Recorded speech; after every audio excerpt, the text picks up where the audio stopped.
Okay, well, good afternoon or good morning, wherever you are. Thank you for joining us. This is Steve Parrish, and I'm the co-director of the New York Life Center for Retirement Income at the American College. Very much want to thank you for signing in, and there's a lot of you signing in. We already have about 650, and the counter's still going up, so welcome. As the people are signing in, I'll fill you in on the CE process shortly. But first, let me kind of set up what we're covering today. And the best way to do it is by starting by wishing you, all the participants, a happy new year. And as much as it was a wild ride in financial services last year, I think that many, including my two guests, are going to agree with me that this coming year may be even wilder or bumpier trip. And that's really what we're going to talk about today, the new year and what's coming along, and specifically, as it says, a 2020 tax and regulatory update for financial service professionals. And the nice thing is we got two great experts here to enlighten us, Chris Morton and Larry Raymond. So let me go ahead and introduce them. And I have to give you kind of my own introduction. I've been a proud member of the Association for Advanced Life Underwriting for nearly 40 years. They're called AALU. And AALU has a stellar track record in both advocacy and information and education, and they very much are targeted at the life insurance arm of financial services. So Chris Morton, I'm just thrilled that he is joining us. He is their Executive Vice President of Governmental Affairs and Business Strategy, and you can read his bio here on the screen. But what I'll tell you is from experience that he and his people do just an absolutely incredible job of working in DC and beyond with advocacy issues in the industry. And then our other guest, Larry Raymond, is a past president of AALU. So he's, like me, has been with AALU a long time. And he can tell you what he's up to. I'm going to be asking him that shortly. But I'll just say that it's incredibly invaluable to us to have someone with an actuarial education who has actually been involved in retirement planning and retirement plan administration for decades. So welcome, Chris and Larry. It's great to have you here. Thanks. Thank you, Steve. You bet. Thanks. And we got some questions for you. So let's set this up. Chris, it seems to me that in our industry, the headlines going forward are what I have up here, clearly the SECUR Act, the continued implementation of the Tax Cuts and Jobs Act, the continued movement towards a best interest standard for financial professionals, and obviously how politics and elections play into all this. But part of the reason we arranged this webinar in January is because a few months ago, you, Chris, and I were talking, and you predicted to me that the SECUR Act would be passed, and January would be a great time to do a recap. I am so glad I took your word for it, because I remember thinking, yeah, right, they can't agree on anything. But here we have it, and so the timing is great. At this point, I think most of the participants of this webinar at least have a general idea of some of the major brushstrokes of the SECUR Act. Maybe some have done a much more detailed listening and reading about it. But let's be clear, it's more than pushing the RMD out to age 72 and quote unquote killing the stretch IRA. There are 28 major provisions, and they cover a lot of areas in retirement planning. So what I put up here is just some primary bullets. I'll go through these quick and then ask Chris several questions related to this. So first of all, yes, RMDs have been moved out to age 72. You can now put money in IRAs past 70. That is long overdue. The semi-death of the stretch IRA basically works out this way. You can still stretch IRA to your own spouse, to a disabled beneficiary, to minor children until they reach majority. And by the way it reads, not minor grandchildren, so children. But otherwise, everybody else has to liquidate after death the IRA within 10 years. It doesn't say you have to amortize it over 10 years. You have to do it, so it could be 9.5 years when you do it, which gives some planning opportunities. A third big provision is that they wanted to encourage lifetime income coming out of defined contribution plans. So annuities have been liberalized from a safe harbor standpoint in the hopes that more companies will offer it than the 8% that are offering it currently.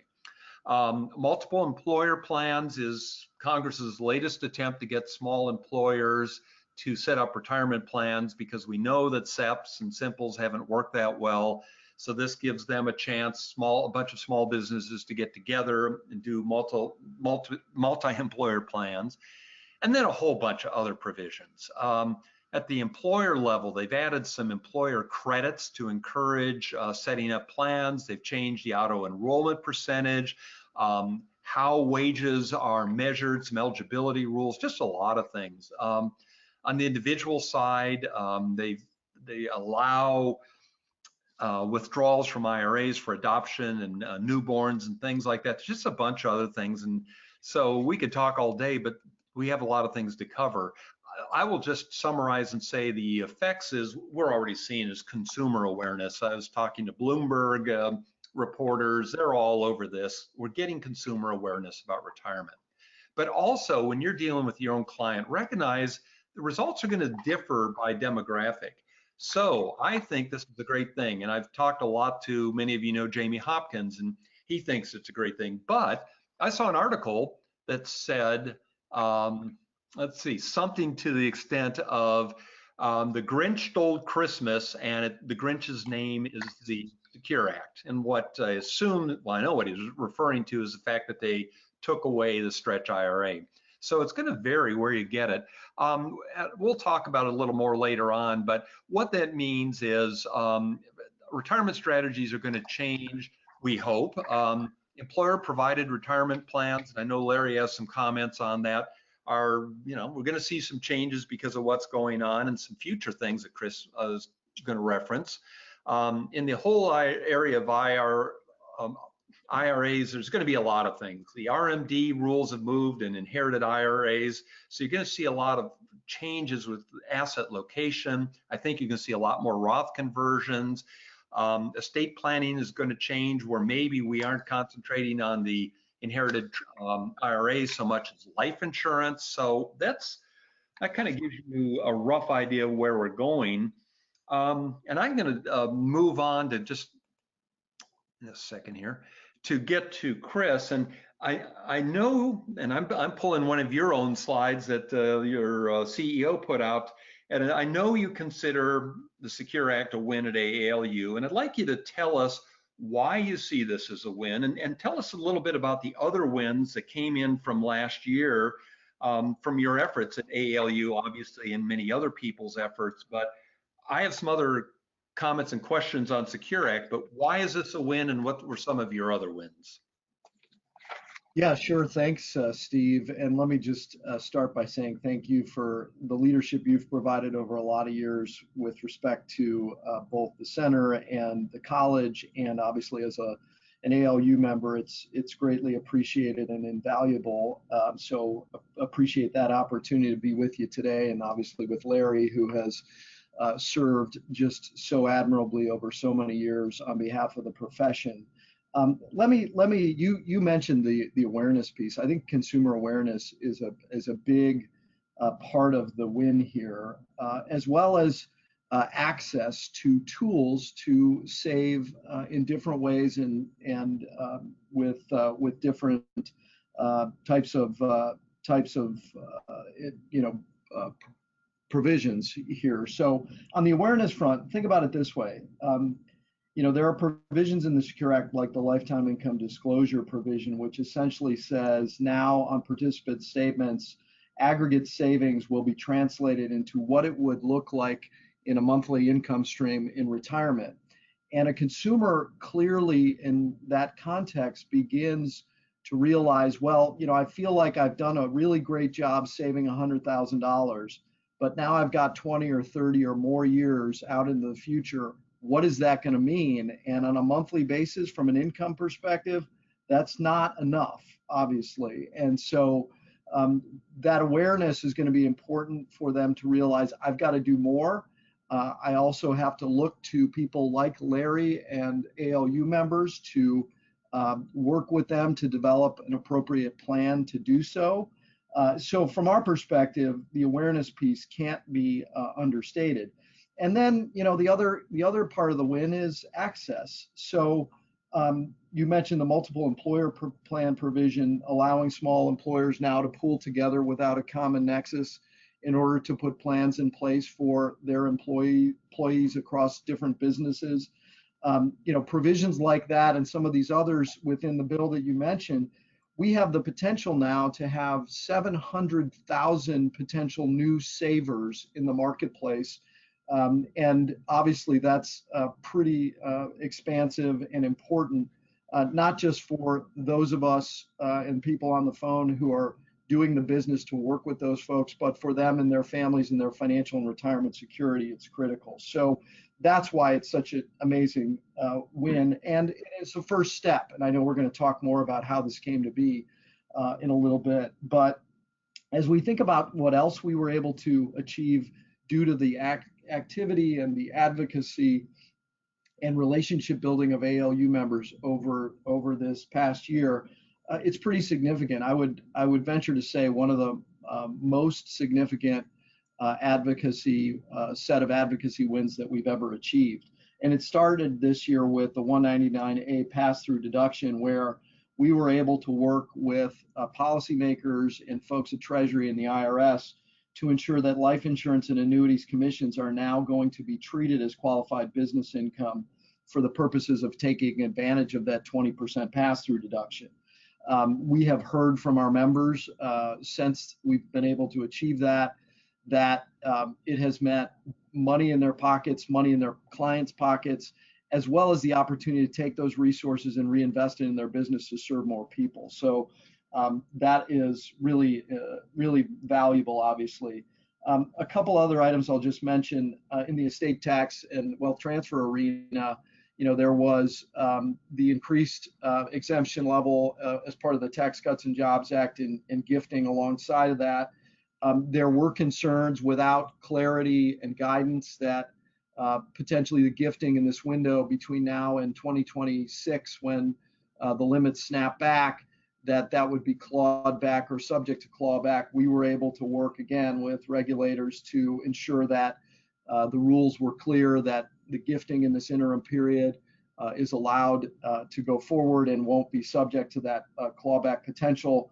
And then the final thing I'll mention, Steve, is there was a challenging unintended glitch within the tax bill that would have in the business uses of life insurance marketplace, COLI-BOLI, particularly on the BOLI side, where there are a lot of mergers and acquisitions going on.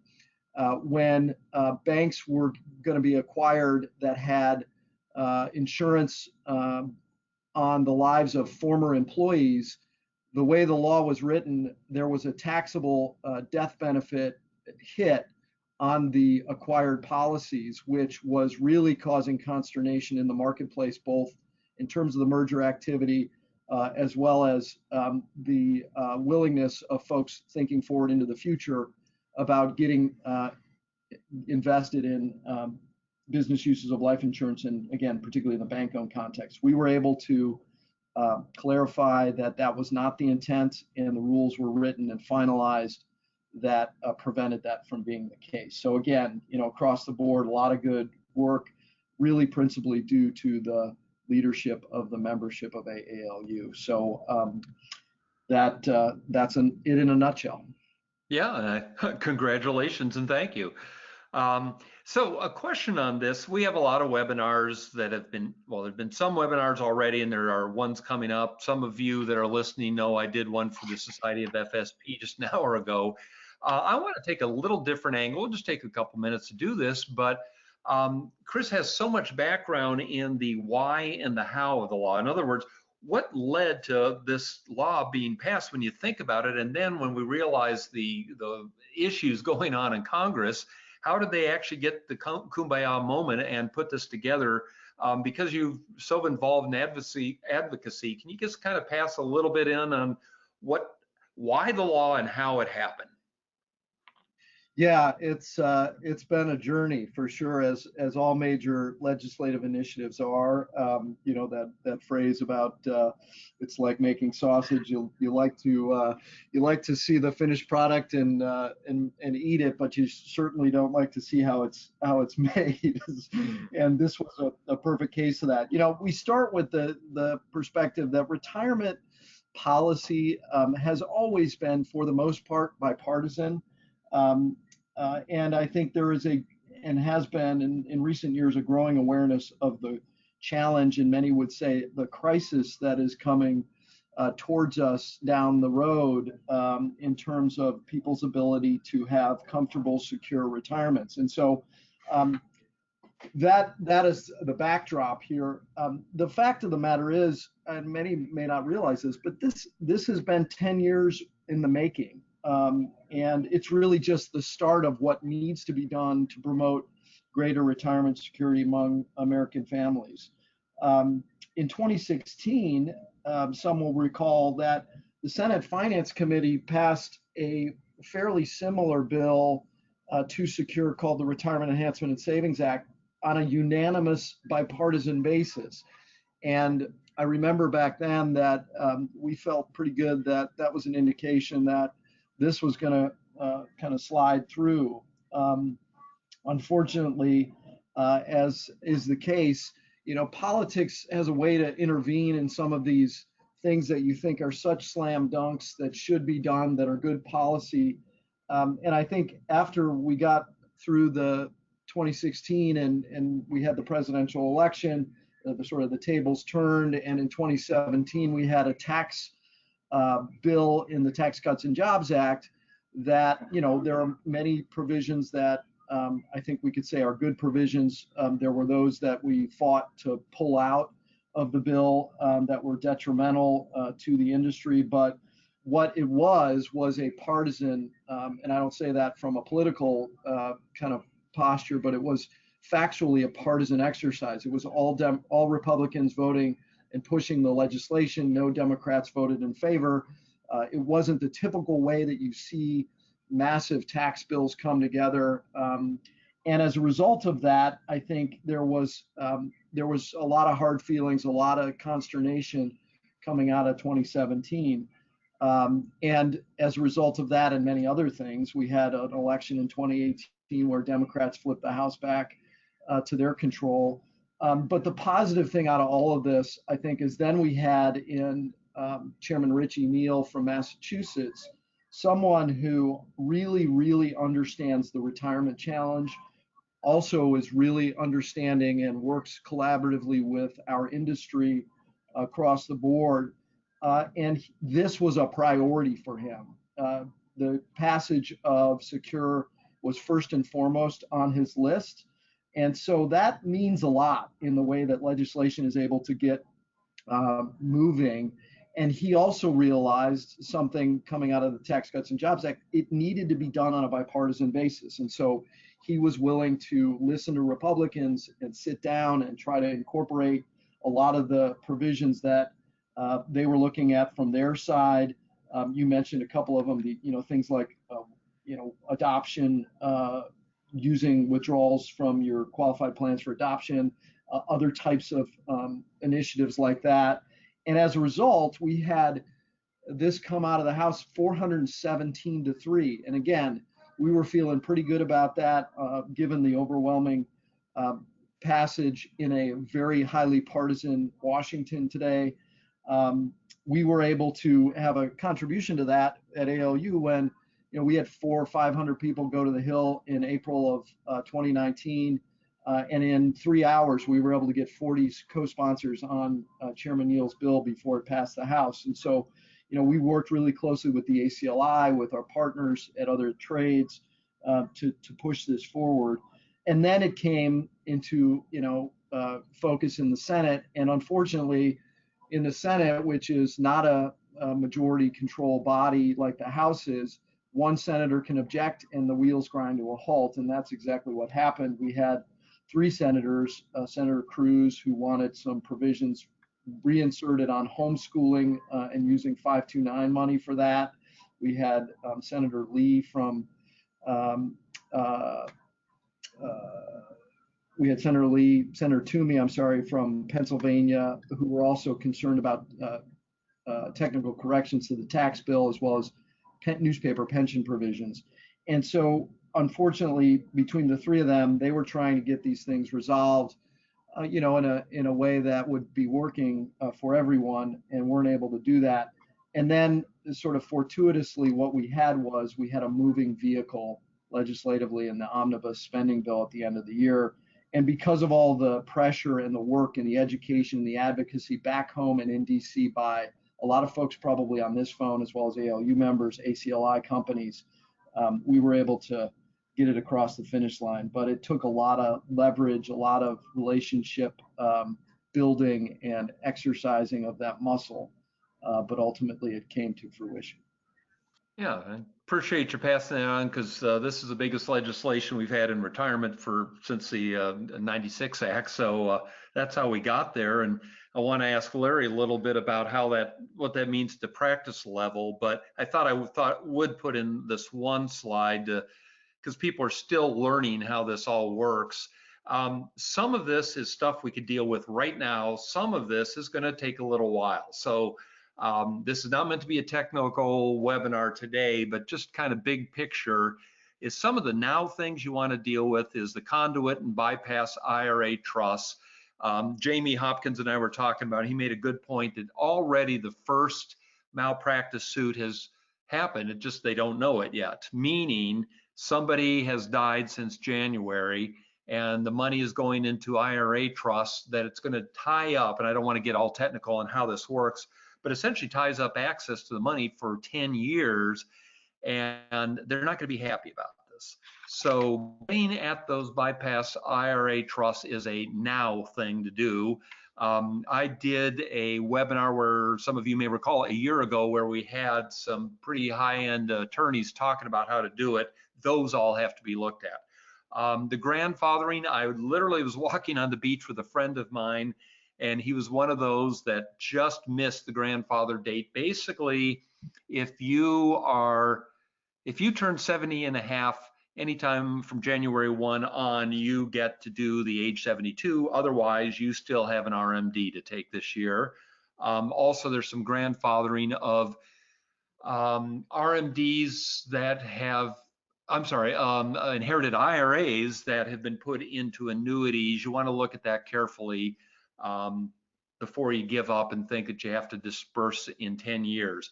At the planning level, a lot of things that you can do now. Roth conversions, boy, I always liked Roth, but I think it's just going to get that much better because you have age 72 for the RMDs, and you have past age 70 for IRA contributions that you can then convert.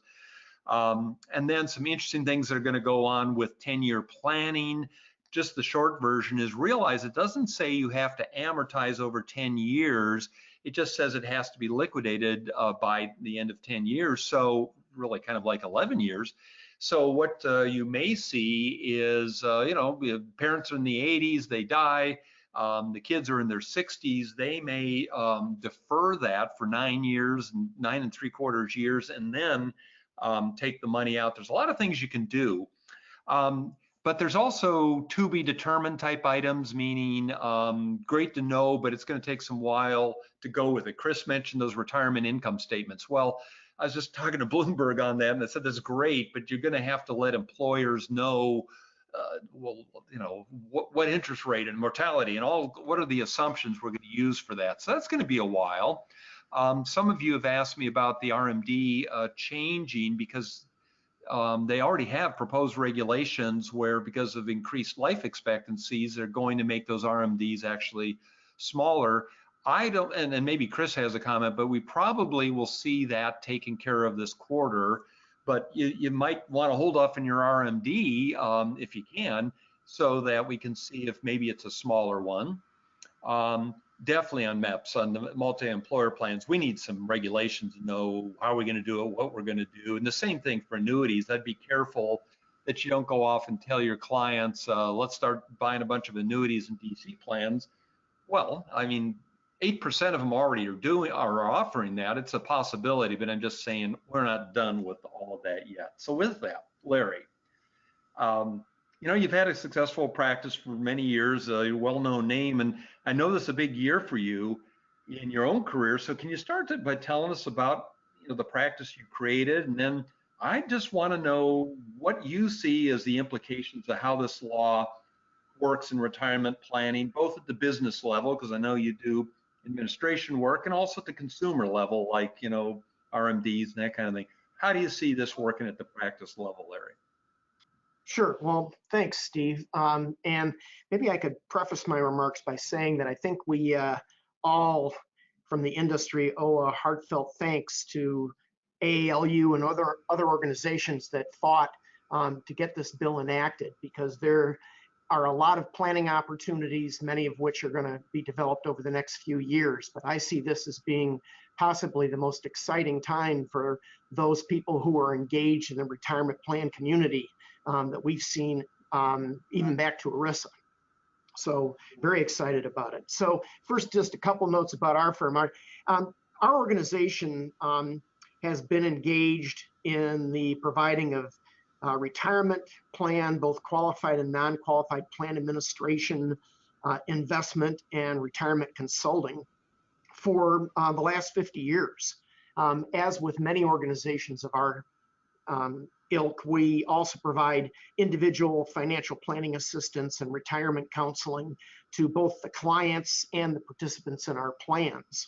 Our recent development, which is the change for my career, is that we merged with a firm by the name of Sentinel Benefits, an organization that we have known through our National Alliance Benefit Group relationship for many years. And like many firms, the merger was done to enable us to provide an even higher level of service and support with greater depth and breadth to our clients. So I'm now a president emeritus, and we'll be enjoying whatever that means.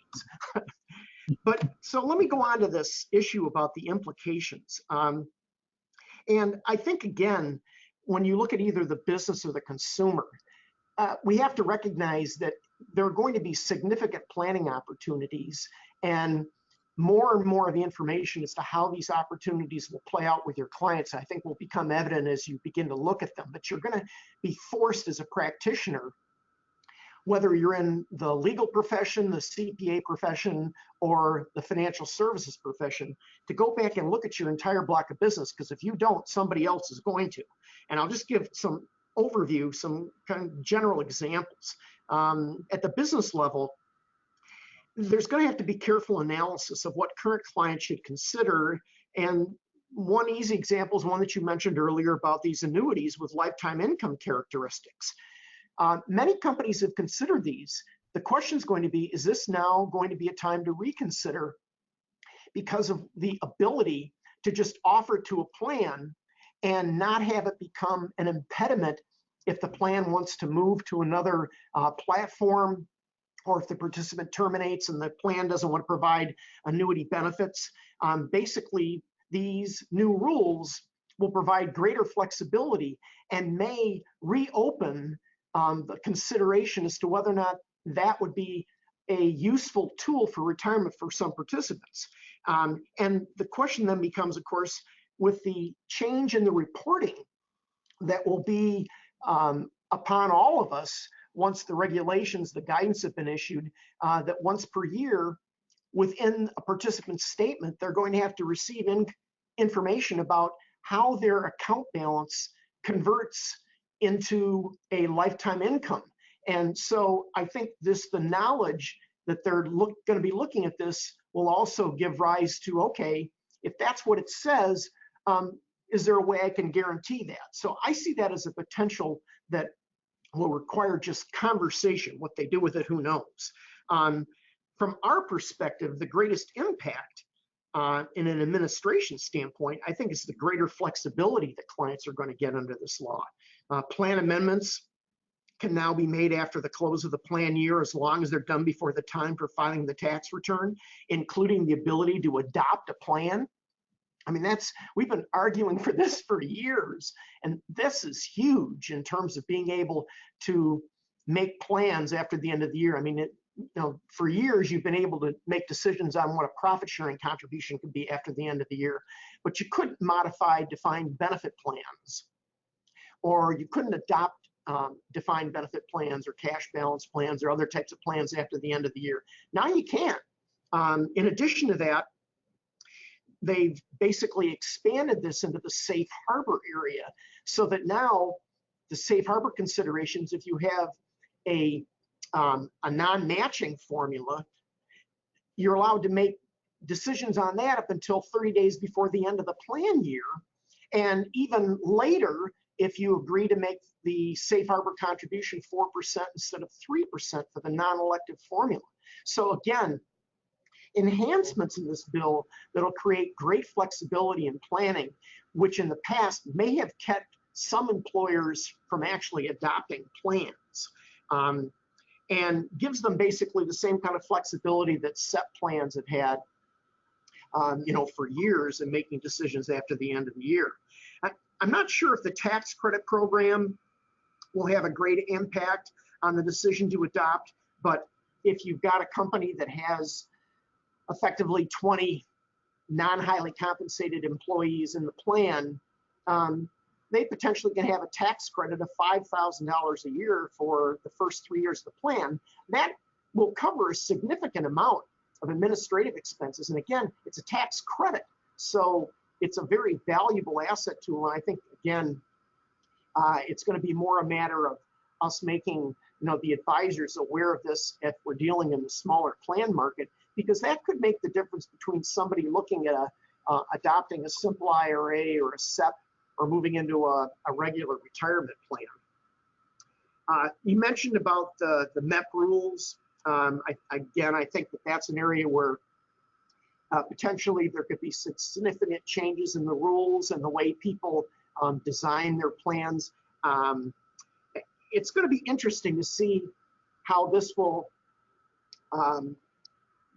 actually manifest itself if you look at all the ways that costs have been driven down in the industry with regard to index funds and investment funds and just overall management of plans. MEPs have historically been promoted as a way of small employers saving money and being able to get kind of into the same type of value propositions that larger plans have. So it's going to be interesting to see how that area plays out.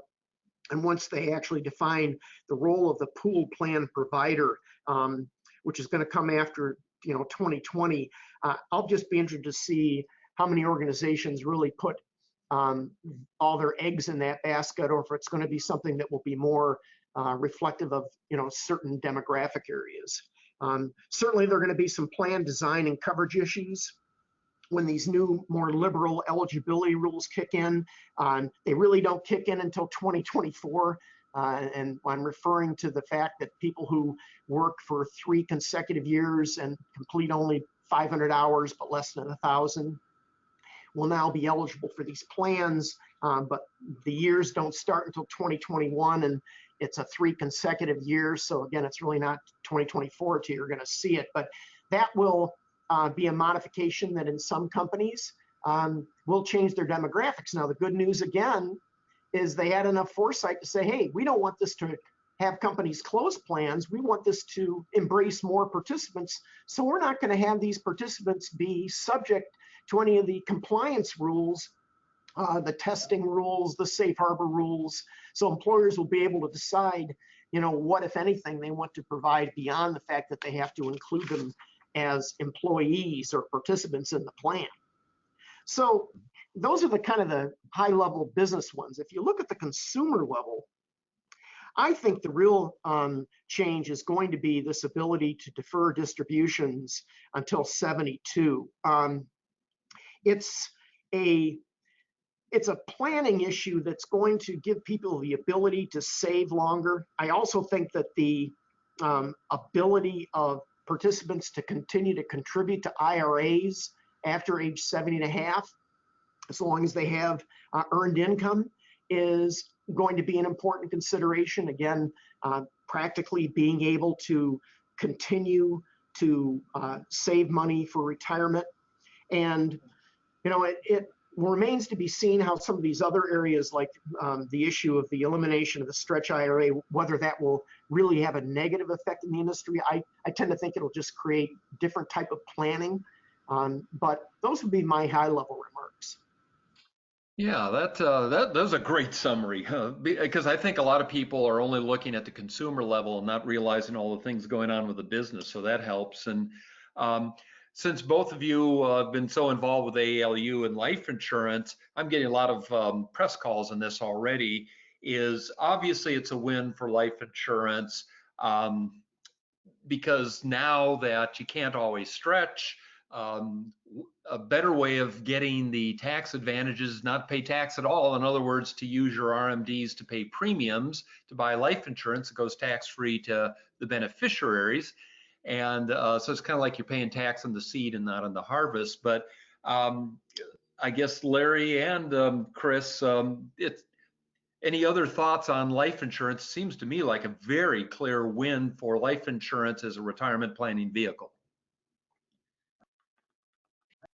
Go ahead, Larry. Yeah, well, I'll just kick this off by saying that I think that the ALU and the life insurance industry in general has always advocated not just for our products, but for helping individuals to make good financial strategic decisions. And I think the SECUR bill will create opportunities for more individuals to save for retirement, and the ability to defer distributions longer is just a great result. So I think in general, our win is continuing to promote bills like this that help Americans plan for their financial future. Yeah, I think that's well said, Larry. And I would say, this is, I said this before, this is just the sort of phase one. I think the intention here, and we'll talk more about what the agenda looks like, but the intention here is we're going to get into broader discussions about what phase two looks like. Probably not get across the finish line until post 2020, and we have a new president and a new set of folks on the Hill. But the intention, I know, of Chairman Neal in Ways and Means, as well as people like Senators Portman and Cardin, longtime retirement security champions, was to clear the decks with SECUR so that we could get on to a more holistic conversation. And before we get to that, one other question that many in the audience know, Dr. Finca from the American College, he wanted me to ask you, Chris, what was AALU hoping to achieve with advocating for the annuity safe harbor? I think we know the answer to that, but it would be good to hear why you pushed for that in the SECUR Act. Yeah, and just to describe the provisions for those on the call, so the bill has a measure creating a safe harbor for plan sponsors when they select an insurer for guaranteed retirement income contracts, including annuities. And sponsors would be, under the legislation, protected from liability if they engage in objective and thorough searches for an insurer and choose one that they have determined is financially capable of fulfilling the contract at reasonable cost.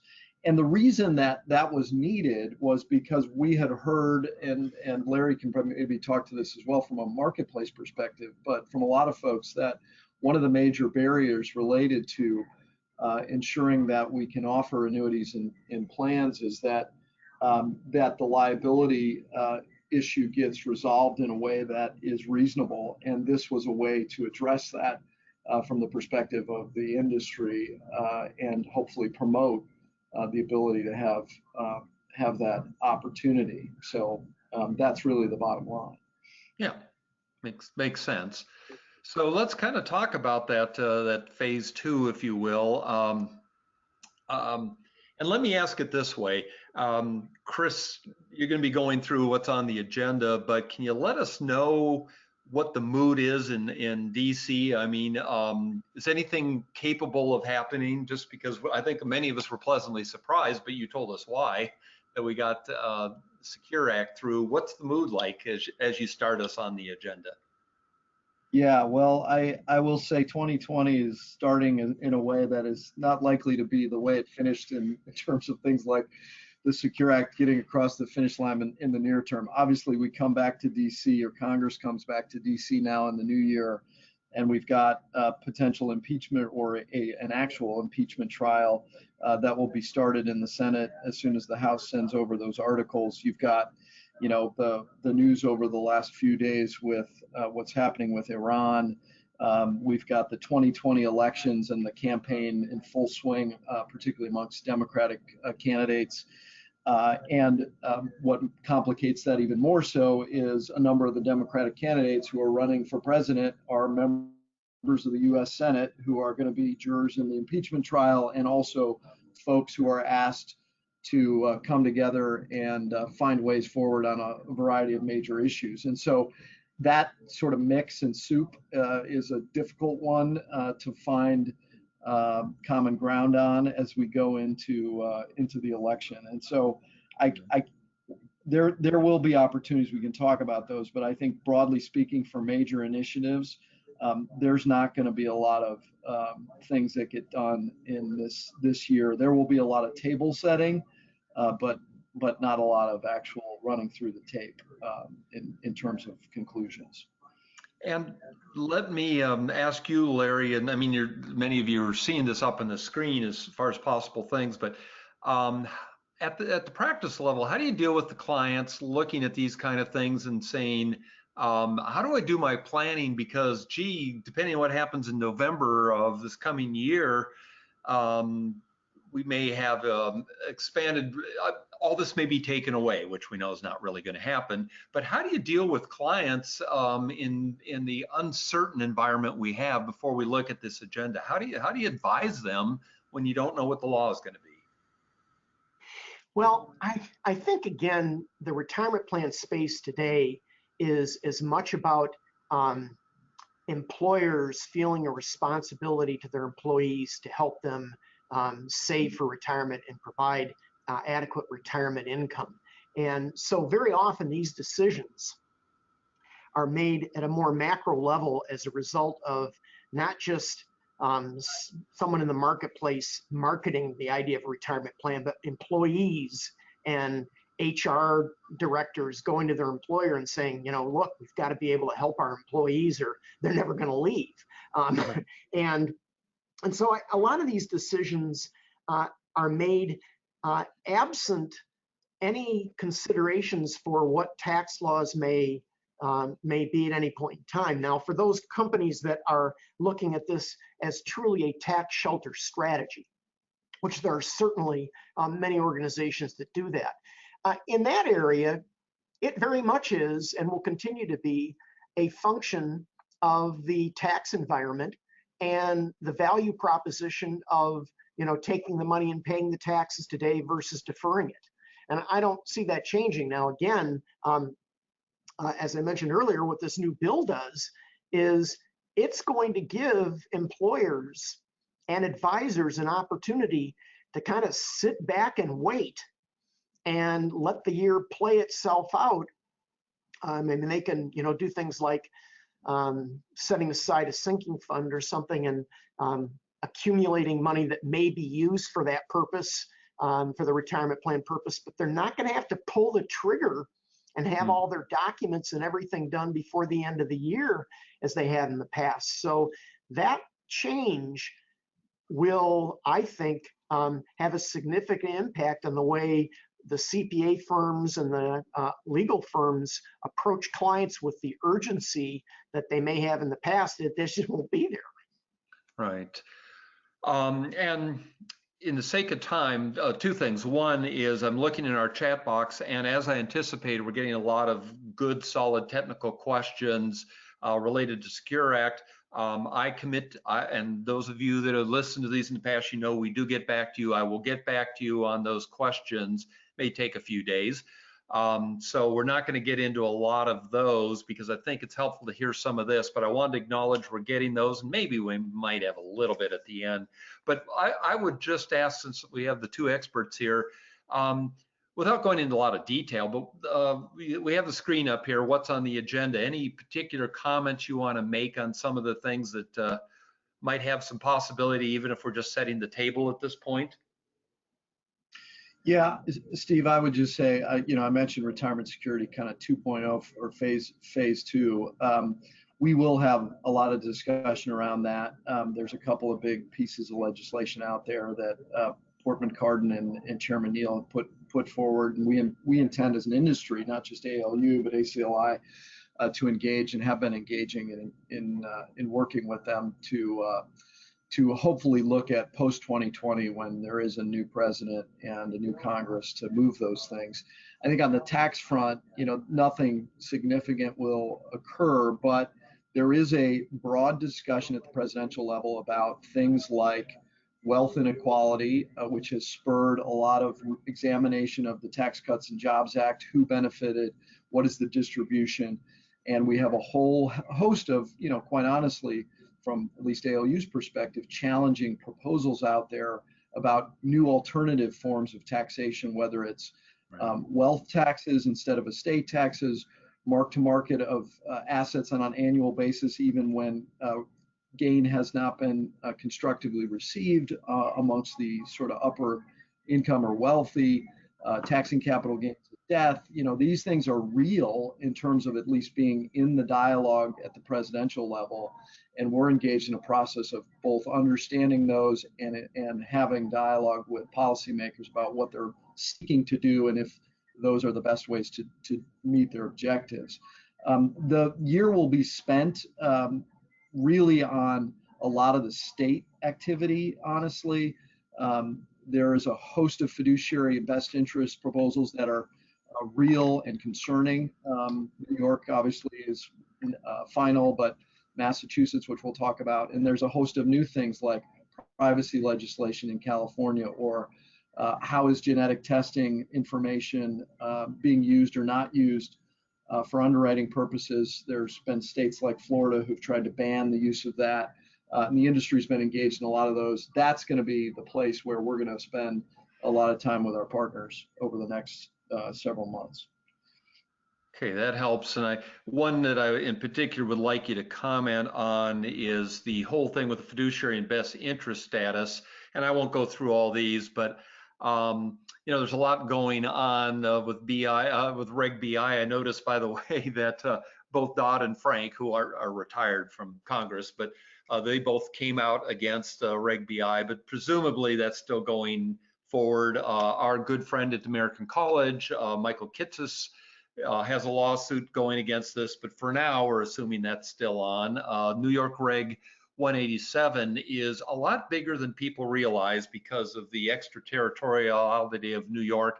Short version is, if you don't know what I'm talking about, is essentially a best interest standard being applied to the sale of life insurance. That's a big deal. And then we have the other states that are doing a lot with getting their own fiduciary standard because they're kind of tired of the back and forth at the federal level. And of course, then we have the Department of Labor and FINRA working to conform with Reg BI. I know that at the AAL level, you guys are very aware of what the states are up to. And yesterday, Massachusetts had its big hearing. What comments do you have, Chris, about where you see in the next year the fiduciary and best interest status going? Yeah, well, broadly speaking, there will be more proliferation of initiatives. You have some mentioned here, Massachusetts being the most concerning as we speak. There was a hearing yesterday. Brad Campbell, who is counsel to ALU and also a number of other organizations, including the Chamber, testified at that hearing, as well as our colleagues in various other industry organizations, Susan Neely at the ACLI. And for Massachusetts, the real concern is sort of twofold, broadly speaking. One is around the jurisdiction of the Massachusetts security regulator. They're asserting authority over fixed insurance in this proposal, and it is not a best interest proposal. It is a strict fiduciary proposal, a sole interest standard, which calls into the question the ability even to receive commission income. If that would be deemed to be a conflict. And so that's why there were so many folks testifying yesterday. Interestingly enough, it was many industry folks, not many, if any, consumer-related organizations, which calls also into question as to whether or not the process has been fully objective. But we are and have been submitting comments both individually and jointly, and are working with our partners to see what, if anything, can be done there. I think as the legislators get back in the state capitals this month for their legislative sessions, we have to watch too for other states to take up the mantle of what's going on in Massachusetts or happened in New York. All right, and I wanted to mention at the American College, we're very involved in research dealing with this because this is clearly a hot issue. I just wanted to let you know we're doing some things with robo-advisory and where that fits in the fiduciary area. That takes some fairly heavy lifting that we've been doing. I've been involved in a book that's coming out from National Underwriter dealing with Reg 187 and beyond, so you might want to keep an eye out on that, but I don't have details on it yet. But I wanted to ask Larry, what you see in working with other people, particularly at the retail level, with all the machinations going on with, gee, in my best interest, am I a fiduciary? If I'm a CFP, suddenly a fiduciary. How are advisors working with this huge movement, and what standard they're being legally held to? Well, you know, it's a really good question because it's different for just about every advisor out there. The regulations that really started this for the retirement plan industry were enacted back in 2012 and created this requirement for disclosure.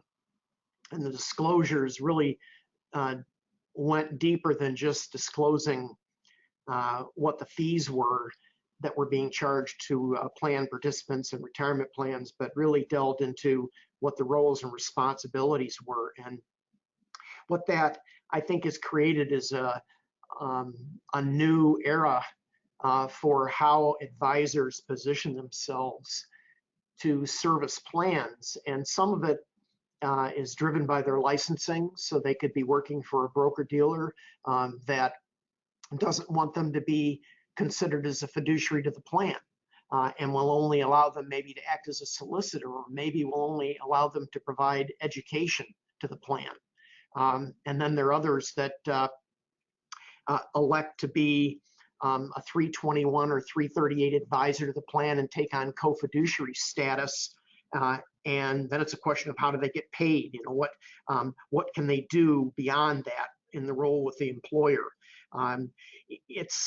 And what's also interesting is that within the retirement plan space, that role can differ as it relates to the type of plan that you have. Mm-hmm. There's some advisors that will position themselves to be a fiduciary with regard to a defined benefit plan that wouldn't want that role with some type of defined contribution plan, such as a 401k plan.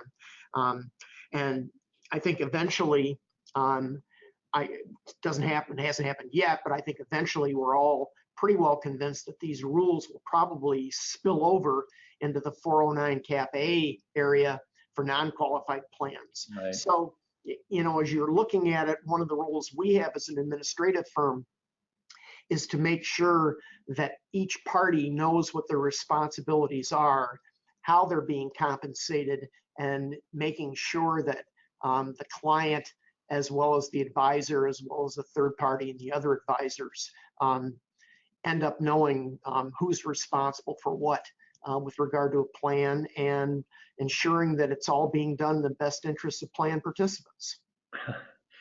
So I guess bottom line, Larry, you got a bunch of advisors going in this year with a new retirement law, a big one that's, I hope people realize, has more moving parts than they realize, a market that's resting on historical highs, a divisive election coming up. So it's going to be an interesting year. Would you agree, for advisors to people about about retirement plans and retirement planning? Oh, absolutely. I think clients are going to want to know how this new bill will affect them either this year or in the future. And this kind of dialogue always presents opportunities. You know, you're always going to have market conditions, but they just simply test, I think, everyone's resolve and the responsibility for investors to understand their own risk tolerance. But I believe that the opportunities for the advisors in the marketplace to get together with clients and provide some real value added by helping them to see which components of this bill are in their best interest, either now or in the future, is a big win. And I want to acknowledge I have 4 questions dealing with the grandfathering of the age 72 thing. I will get back to you on that question because we're essentially out of time, but I do want to leave a moment. There's a big merger going on, and I thought this would be a good chance to hear, you know, for what little time we have, but AALU is merging with the General Agents, is it Management or Marketing Association? And I thought if you can give us just kind of an update, I think it helps people to know about it simply because we'll probably be seeing other mergers going on in the industry. So Chris, how's it Yeah, going?